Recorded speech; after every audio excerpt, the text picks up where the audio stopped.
For the second straight week, there's no change to the top 5 of Brandon Marcello's college football power rankings. Indiana continues to lead the way with Ohio State, Alabama, Texas A&M, and Georgia in tow. Cincinnati was the biggest riser last week, fell out of the power rankings after losing at Utah. Utes back in the chat at number 21.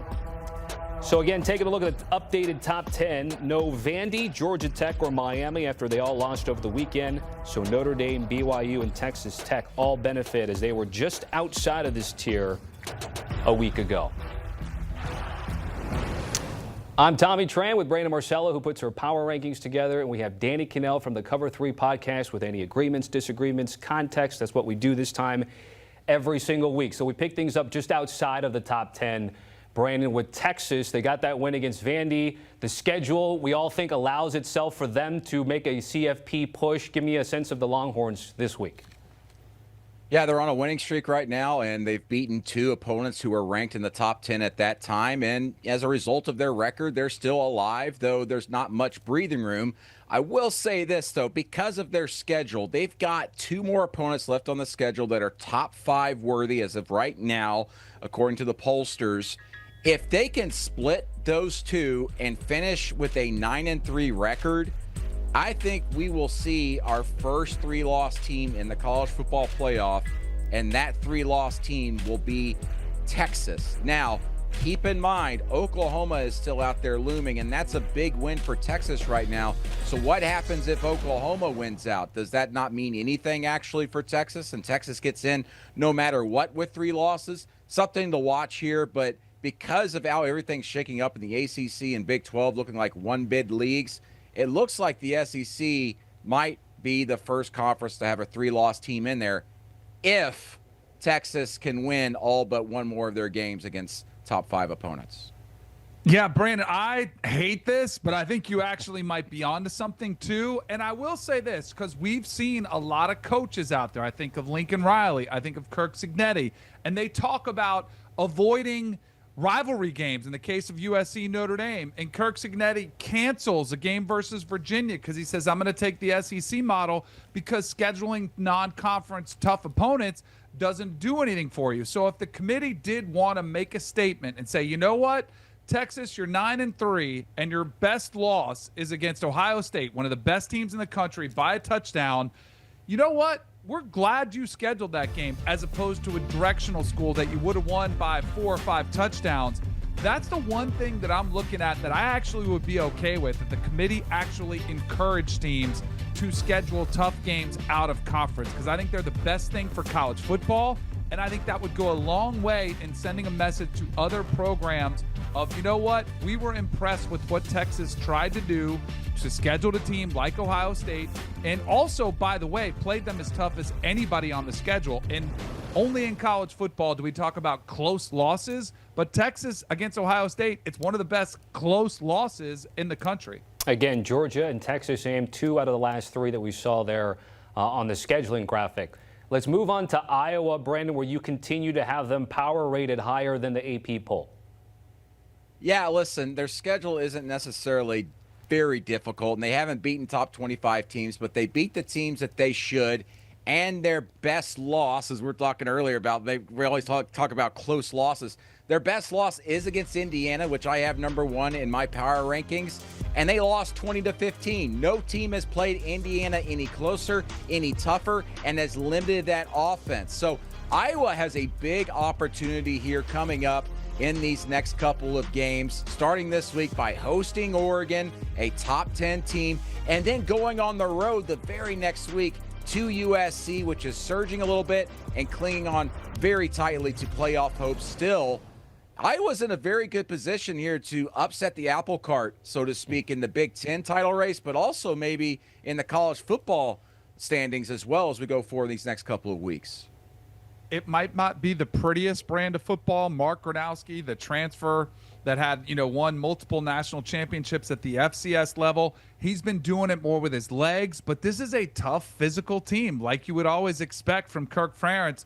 The one thing that I do look at, first of all, Iowa should be ranked. I'm glad you had them at 18th. They should be ranked in the top 25. It's a pretty egregious oversight that they're not in the top 25 for the AP. It'll be interesting to see where they debut tomorrow night. And you're right. Like the Indiana, this high-powered Indiana offense, which we've seen just roll through everybody, they did not roll through Iowa. That was one of their toughest games that they placed, where their offense was held in check, only 20 points in that game. So I'm very curious to see what Iowa can do against this Oregon team. And you want to throw a little gasoline on the fire. How about Phil Parker, the defensive coordinator, alluding to the fact that Oregon's roster is well funded? Remember the last time we heard a coach mention that about Oregon? It was Mike Gundy, and we saw how that played out against Oklahoma State. But this Iowa team is well equipped to potentially slow down the Oregon Ducks. And anybody wants to go at Brandon in terms of Iowa, he's had the Hawkeyes in his power rankings at least the last couple of weeks. So again, this is not just something that he's throwing out there out of thin air. We saw on that list Miami at number 20. This was a team, Brandon, that at one point did hold the penthouse position in your power rankings. It seems like a lifetime ago, but right now a second loss of the season. This one is double-digit favorites against SMU. Where are you at with the Canes? I just keep shrugging my shoulders because they look like world beaters August through October, and then once November hits the calendar, they look like just little kids running around the street playing grown up. And the common denominator here has been Mario Cristobal. I mean, I think he's like the perfect coach for Miami. He just understands everything there. Former player. He's galvanized the community there. He's brought in incredible talent, especially at the quarterback position over the last 2 years. And yet when they hit the back half of their schedule, they go like complete pretenders. And it's baffling to me. This is a roster built to not only win the ACC championship, but also potentially win the national championship. And to see them go on the road to SMU and look listless at times, and for Carson Beck to throw interceptions much like he did at Georgia last year, where you're just going, why is he throwing that ball? I just don't quite understand it. And everybody wants to ask the question of, why are they 4-11 in November and December under Mario Cristobal? What's the issue here? What's going on schematically? Let's just not look too deep into it. To me, the common denominator is Mario Cristobal. He's just not making the right tweaks to everything. I also hear him complaining a lot about how other teams are mimicking their snap count. I wouldn't be complaining about that, because that's more or less a reflection on you for not changing your snap count and changing things up late in the season when the book is out on you and these defensive coordinators can pick you apart. Yeah, I thought that was an awful look. Don't be complaining about that after the game. You really should be tipping your cap to SMU, who's a pretty good football team. Like, say, hey, that was a great team. Maybe the ACC could take a page out of the SEC playbook and hype up everybody and say how tough it is to win in the conference, because I don't think that's that bad of a loss. SMU is a really good football team.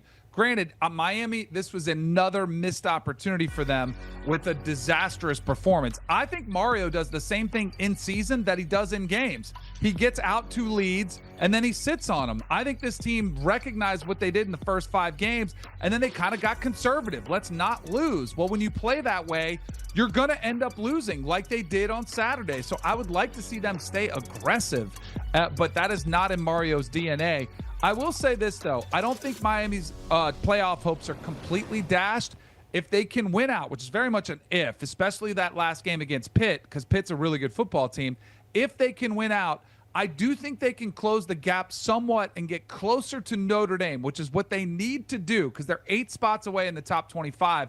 But if they can get in the same vicinity where you're comparing Notre Dame to Miami, they have the head-to-head against Notre Dame. So maybe that's their last hope, is if they're comparing those 2 resumes, and there is a recency bias, and I hate that because I don't think that's the way it should be. But if they can get in the same vicinity of Notre Dame, I think they stack up just as good or better resume-wise, and they own the head-to-head. I think that's the best-case scenario for the Miami Hurricanes. You guys talk about turning the calendar. We're in November, which means we're fully into resume building. What have you done? Who have you beat? Who do you still have?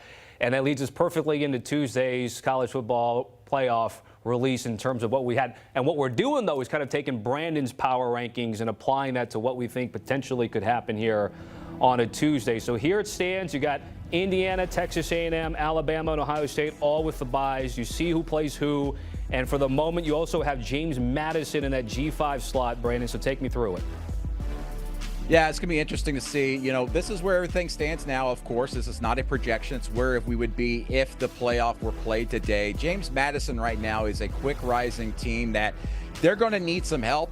You look at the American Conference, you have kind of a three-way race there right now, and that champion is probably still going to be ahead of James Madison in the end because of resume wins and them beating up on each other.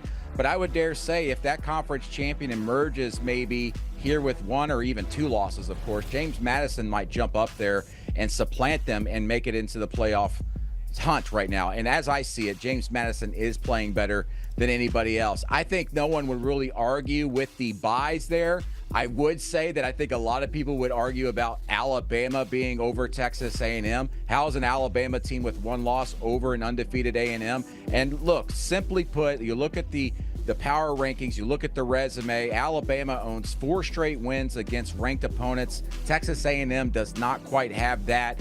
But A&M's schedule does get a little bit tougher here down the stretch, including this week, going to a top 25 Mizzou team on the road. So A&M has an opportunity here, even as an undefeated, to supplant Alabama there in the rankings. But I don't know if anybody would really argue all that much. That's just my opinion with this playoff bracket as it stands right now. But what do you think, Danny?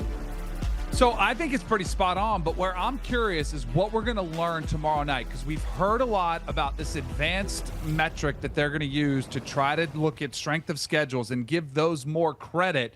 So is there a chance that Texas A&M, as an undefeated SEC team, potentially checks in over the Big Ten teams? Is there a chance that Indiana comes in over Ohio State? Like, what do the metrics that they're using, but which we won't find out, like I wish we could have more transparency, what are the big differences there? Are there some shakeups? Because very rarely they just fall right in line. Sure, they might have the same 12 teams, but as we just showed with your bracket, seedings come into play because who gets the bye, who has the edge there in the rankings is going to play a huge factor. So the teams at the top, BYU is an undefeated Big 12. Where do they come in? 2-loss Notre Dame. Do they love them as much as everybody else?